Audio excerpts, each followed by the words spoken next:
My fiancé's iPad revealed he'd been secretly married in England for 4 years, telling his pregnant wife I was his mentally ill sister. I said nothing to him. Instead, I sent her our engagement photos and wedding contracts. Now he's living in his car, messaging me from his 44th burner number, please help me, while she sues him for everything. I'm Sarah, 29F, and work as a museum curator in Boston. 2 years ago, I met Marcus, 31M, at a conference about Renaissance art preservation. He was charming, well-traveled, and claimed to be an independent art consultant who frequently traveled between the US and Europe for work. We hit it off immediately, and after 6 months of what felt like a fairy tale romance, he proposed with a gorgeous antique ring he said belonged to his grandmother. Marcus told me he was originally from Manchester, England, but had been living in the US for about 8 years. He explained that his accent had faded over time, which made sense. He had this sophisticated air about him, always talking about his latest trip to London or Paris, showing me photos of beautiful galleries and auction houses. I was completely smitten. We moved in together after the engagement, and I thought I knew everything about this man I was planning to marry. How wrong I was. The discovery. 3 months ago, Marcus left for what he said was a 3-week business trip to evaluate a private collection in England. Nothing unusual there, he'd made similar trips before. The night before he left, he was charging his iPad on our kitchen counter when it started buzzing with notifications. I glanced over and saw message previews that made my blood run cold. Love you too, can't wait for you to feel the baby kick again. Dr. Morrison confirmed everything looks perfect at 28 weeks. Your mum called asking when you'll visit next. My hands were shaking as I picked up the iPad. He'd forgotten to log out of his iMessage, and it was synced with a UK phone number I'd never seen before. The contact name was Emma, red heart emoji, ring emoji, with a pregnant woman emoji. I sat there for what felt like hours, scrolling through months of messages. The truth was devastating. Marcus wasn't just traveling to England for business, he was going home to his wife Emma and their soon-to-be-born child. They'd been married for 4 years, owned a house together in Manchester, and she was completely unaware of my existence. But here's the part that made me see red. In their messages, Marcus referred to me as his mentally ill American sister Sarah, who he had to take care of because I was going through a difficult time. He told Emma that I lived in his spare room in Boston and that he was helping me get back on my feet. He even showed her photos of his apartment, our apartment that we shared as an engaged couple. The manipulation was breathtaking. Every business trip, every late-night phone call he took in the other room, every time he was vague about his family back in England, it all made sense now. This man had built an elaborate double life, and I was just a side character in the story he told his real family. The plan. I could have confronted Marcus immediately. I could have called him out, screamed, thrown his belongings out the window. But something inside me went ice cold instead. This level of deception deserved something more calculated. I spent the next 2 weeks meticulously gathering evidence. I screenshot every conversation between Marcus and Emma. I photographed our engagement photos, our lease agreement with both our names, our shared bank account statements, and the wedding venue contracts we'd already signed for our ceremony planned for next spring. I even found our couples therapy intake forms. Yes, we'd been going to counseling to strengthen our communication before marriage. The most damning evidence was a video Marcus had taken of me cooking dinner just weeks before, where he was clearly saying "I love you too," beautiful, in response to something I'd said off camera. He'd sent this same video to his college friend James, captioning it "Living my best life with my gorgeous fiancé." I also discovered that Marcus had been using our joint credit card, the one I thought was for wedding expenses, to send money to Emma for baby items and to pay their mortgage. I'd been unknowingly funding his other life. The execution. Through some careful social media investigation, Emma's Instagram wasn't private. I found out she was having a baby shower the weekend Marcus was supposed to return. Perfect timing. I created a new email account and sent Emma a message that would change everything. Dear Emma, I hope you're doing well. My name is Sarah, and I believe there's something important you need to know about Marcus. I've attached some photos and documents that I think you'll find concerning. I'm not looking to cause drama, but as one woman to another, you deserve to know the truth before your baby arrives. Please look through everything carefully. I'm so sorry you're finding out this way. Best regards, Sarah. I attached our engagement photos, including ones where Marcus was clearly wearing a wedding ring, not the one he wore with Emma, screenshots of our text conversations where he called me pet names and talked about our future together, our signed lease, our wedding venue contract with both our signatures, and the bank statements showing he'd been financially supporting both households. Then I waited. The fallout: Emma called Marcus immediately. I know this because I was tracking the iPad, and suddenly it started blowing up with her calls and messages. When he didn't answer, he was probably on his flight back. She started texting him things like, "Who is Sarah?" and "Explain these photos right now." Marcus arrived home that evening completely unprepared for what awaited him. Emma had forwarded my email to her entire family, including Marcus's mother-in-law, who apparently called him a disgusting liar and told him he was no longer welcome in their home. The confrontation was explosive. Emma had printed out every photo and document I'd sent and had them waiting on our coffee table when Marcus walked in. I watched from the kitchen as his face went through every stage of emotion: confusion, realization, panic, and finally, desperate damage control. He tried every excuse in the book. I was just a friend. The photos were taken out of context. Someone had hacked his accounts to make it look like we were engaged.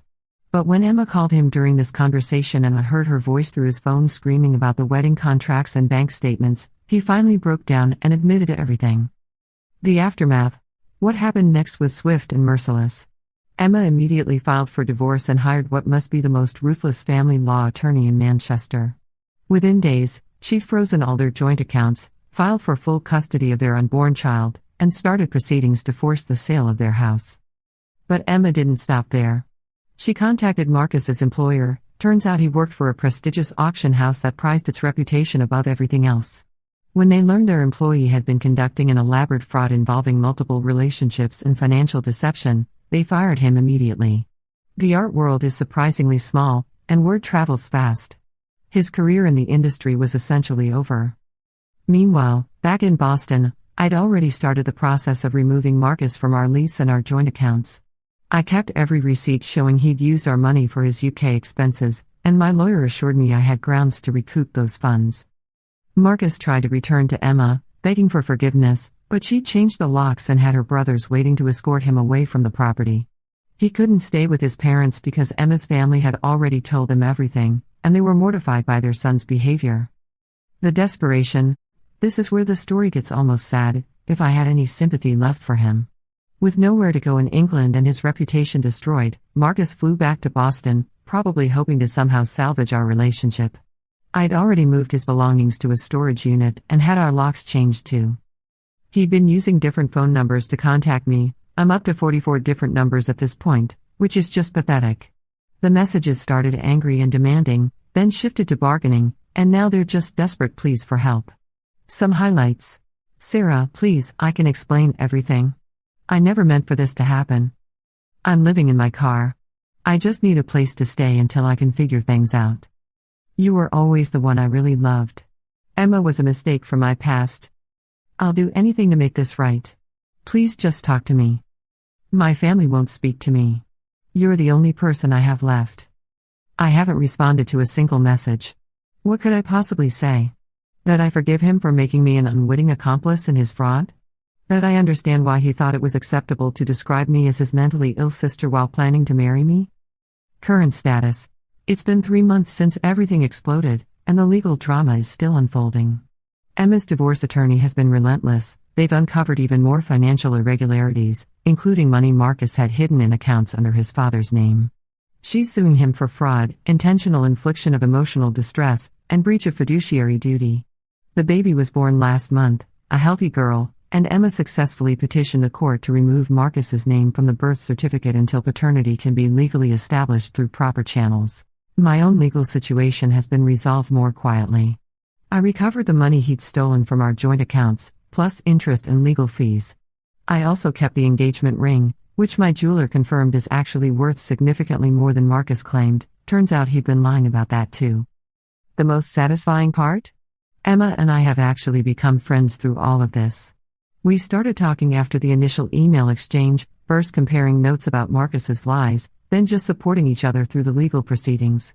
She's an incredibly strong woman who's handling single motherhood with grace while simultaneously destroying her ex-husband's life through the courts. I have nothing but respect for her. The sweet justice. Marcus's professional reputation is in ruins.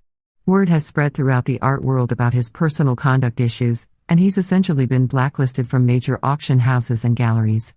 He's currently working at a chain restaurant outside of Boston while living in an extended stay motel that charges by the week. His family relationships are destroyed. His parents are humiliated and have cut off all financial support. Emma's family, who had treated him like a son for 4 years, now openly refer to him as that fraud when Emma shares updates. Most importantly, both Emma and I are thriving without him. She's building a successful life as a single mother with an amazing support system, and I've thrown myself into my work and have even started seeing someone new, a fellow curator who, refreshingly, has never been married to anyone else. Final thoughts. People keep asking me if I feel guilty about destroying Marcus's life so thoroughly. The answer is absolutely not. This wasn't a simple case of cheating or even having an affair. This was systematic fraud that lasted for years. He stole money from me to support his other family. He was planning to marry me while already married to someone else. He told his wife I was mentally ill to explain away my presence in his life. The consequences he's facing aren't revenge, they're just the natural result of his own choices finally catching up with him. Emma and I didn't destroy his life, we simply stopped enabling him to live a lie. I do sometimes wonder how long he thought he could maintain the charade. Did he plan to eventually divorce Emma and pretend she never existed? Was he going to fake his own death? The logistics of his deception were so complex that part of me is almost impressed by the effort involved, even as I'm disgusted by the cruelty of it. But mostly, I'm just grateful that I found out when I did. Imagine if I'd married him first, or if Emma had given birth before learning the truth. The damage could have been so much worse. Update.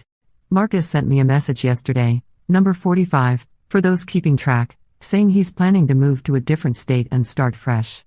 He wanted me to know that he's learned from his mistakes and become a better person. I showed the message to Emma, and we both laughed. Some people never change. I'm sharing this story not for sympathy, but as a warning. Trust your instincts, pay attention to inconsistencies, and remember that someone who can lie to one person they claim to love can just as easily lie to you. Also, always check the iPad. TLDR, discovered my fiancé was actually married with a baby on the way in England, where he told his wife I was his mentally ill sister. Instead of confronting him, I sent his wife all our engagement photos and wedding contracts. Now he's divorced, unemployed, living in his car, and both his ex-wife and I are living our best lives while he sends desperate messages from burner phones.